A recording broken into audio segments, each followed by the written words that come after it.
Les migrants d'un centre de rétention administratif de Vincennes, hein, c'est près de Paris, dans le Val-de-Marne, ont droit en ce moment à un abonnement beIN Sport, tout frais payé.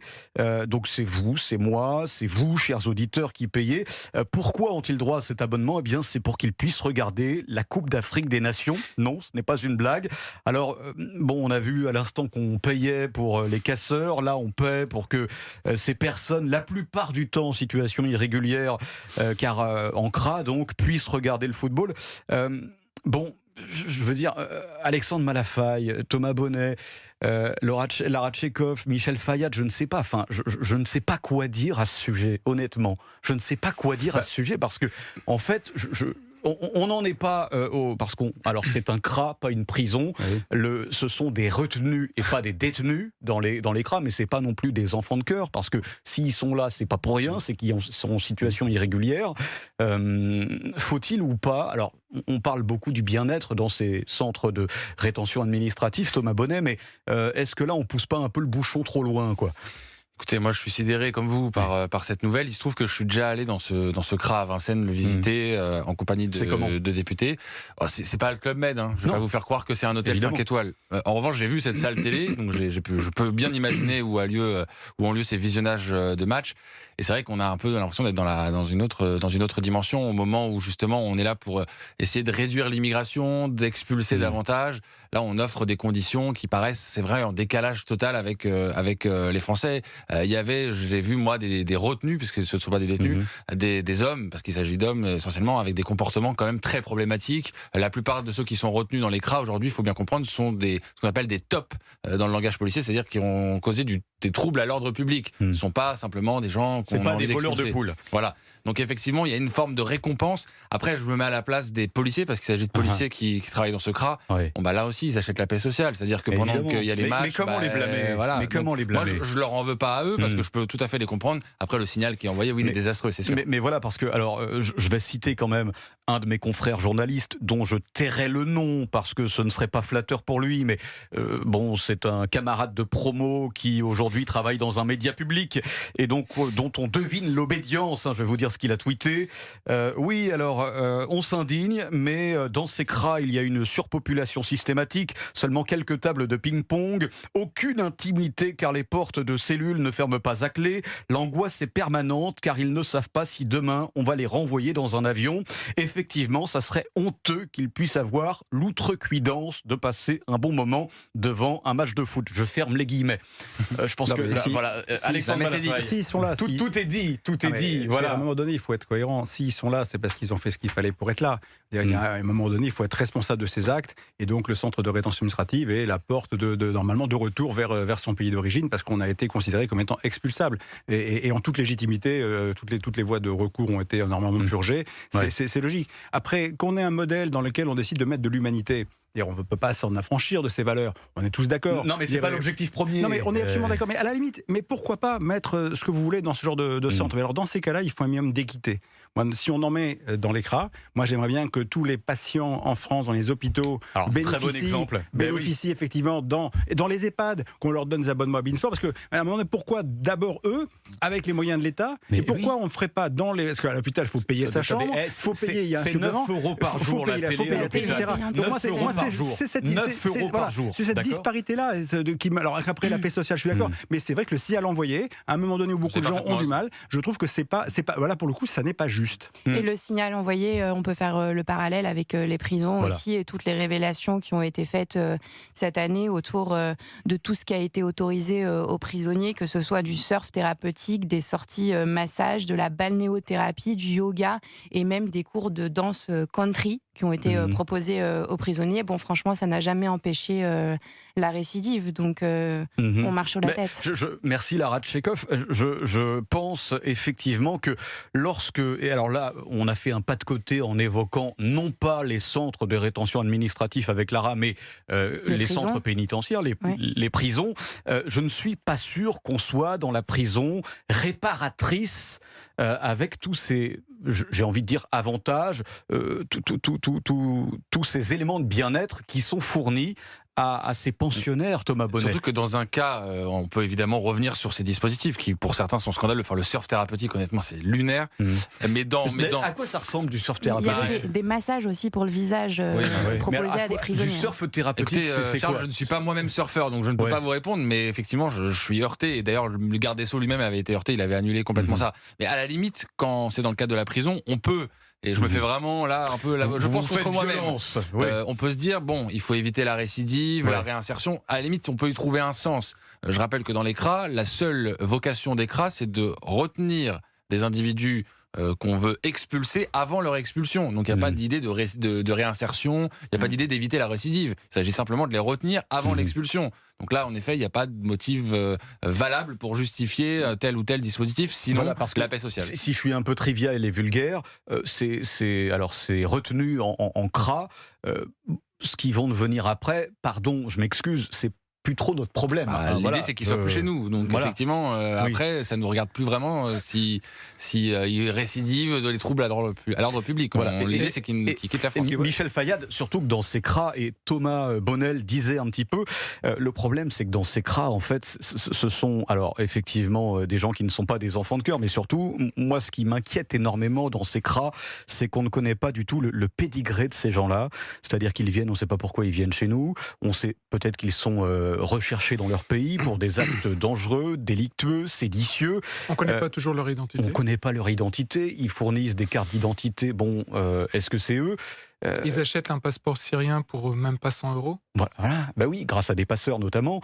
Vous avez des Soudanais qui se retrouvent avec un passeport syrien, des Congolais avec des passeports syriens, c'est la réalité. Et surtout que certains, alors heureusement, c'est pas tous les jours le cas, mais certains retenus en CRA peuvent tout à fait revenir dans la vie civile, être entre guillemets, c'est pas vraiment une libération, mais relâchés, tout à fait, merci Michel Fayad. Et là, effectivement, le loup est dans la bergerie. Ah oui, après c'est impossible de les récupérer, de les expulser. On le voit, il y a aujourd'hui plus d'1 million d'OQTF qui vivent avec nous sur le sol français, d'après les rapports gouvernementaux. Oui, 1 million. Ouais.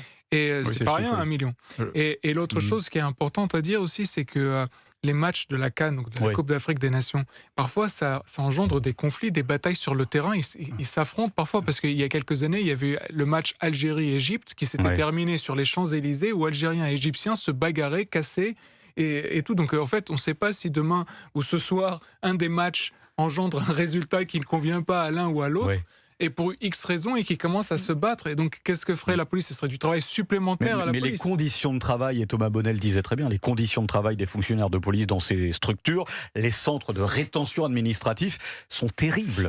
Dans les deux cas, Alexandre Malafaille. Dans le cas que ce soit les prisons ou les centres de rétention administrative, en fait, une des problématiques à laquelle on est confronté, c'est que, le profil des détenus ou des retenus a beaucoup évolué avec le fil du temps. Donc, de fait, ça pose un vrai problème. Le rapport est plus le même.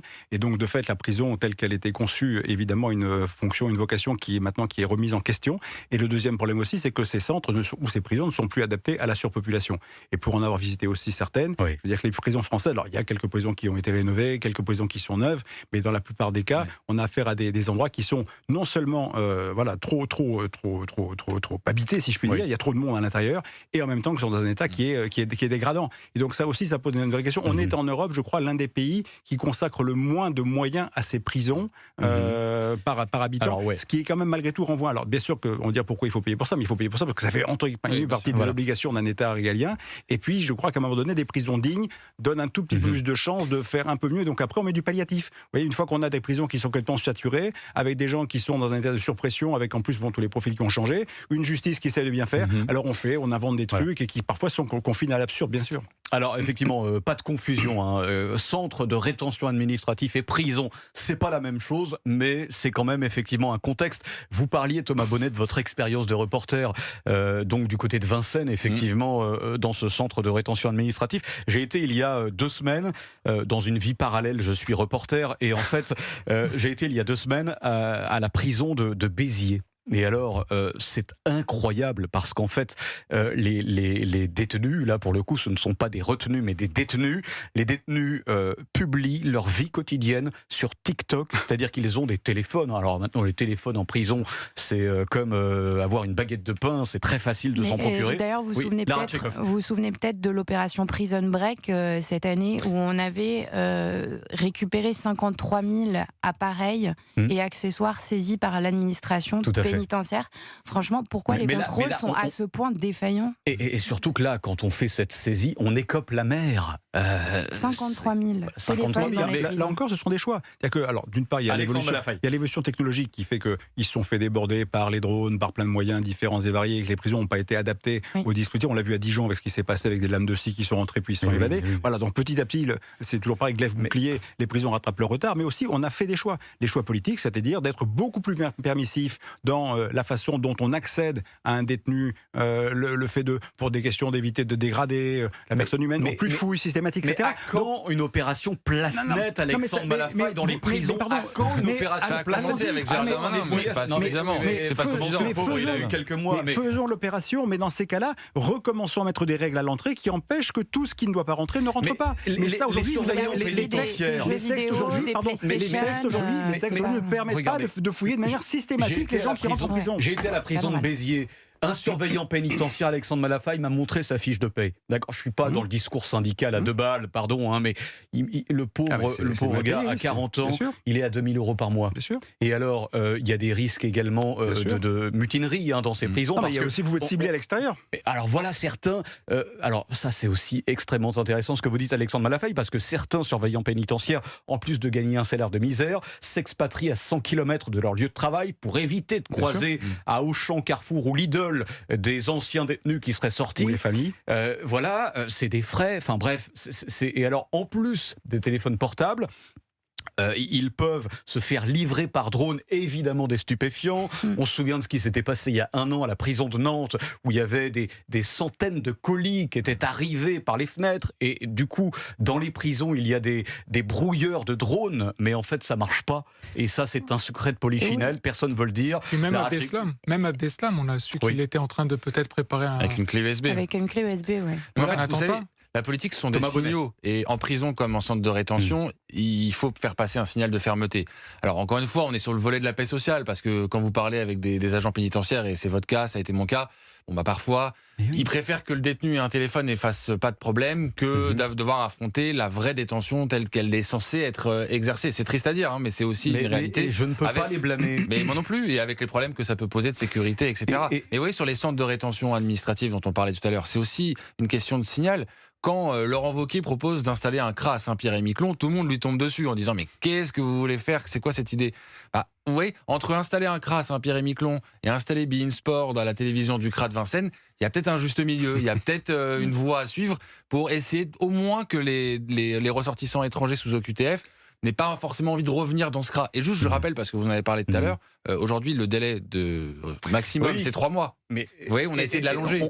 C'était l'été dernier qu'on a essayé. C'était la loi Marlex. Le Conseil constitutionnel a malheureusement censuré ce dispositif. Je rappelle quand même que le meurtrier de Philippines, au Bois de Boulogne, était justement sorti d'un CRA parce qu'on était arrivé au bout des 3 mois et qu'on n'avait pas eu le laissez-passer consulaire. Donc, vous voyez, il y a quand même aussi des concrétisations réelles de ce que pose comme difficulté ces CRA. Certains ont du sang sur les mains, effectivement. Vous avez raison. Madame Meloni a fait. Michel Fayad. Madame Meloni en Italie a fait un partenariat avec l'Albanie pour envoyer les CRA italiens vers l'Albanie pour que d'Albanie ils puissent petit à petit repartir dans leur pays. C'est peut-être pas quelque chose de très humain, mais en même temps, si on n'a pas d'autre choix, parce que l'Algérie, par exemple, ne veut pas coordonner... Si vous faites ça chez nous, mais vous prenez une volée de bois vert... En France, c'était absolument, je sais, l'idée du diable. Je sais, mais quand déjà le Royaume-Uni avait tenté de le faire avec le Rwanda, l'Italie le fait avec l'Albanie, et vous avez aussi en parallèle l'Allemagne qui suspend le regroupement familial. Il y a des choses que les pays européens, membres de l'Union européenne, font et que nous, on ne fait pas. C'est dramatique tout ça.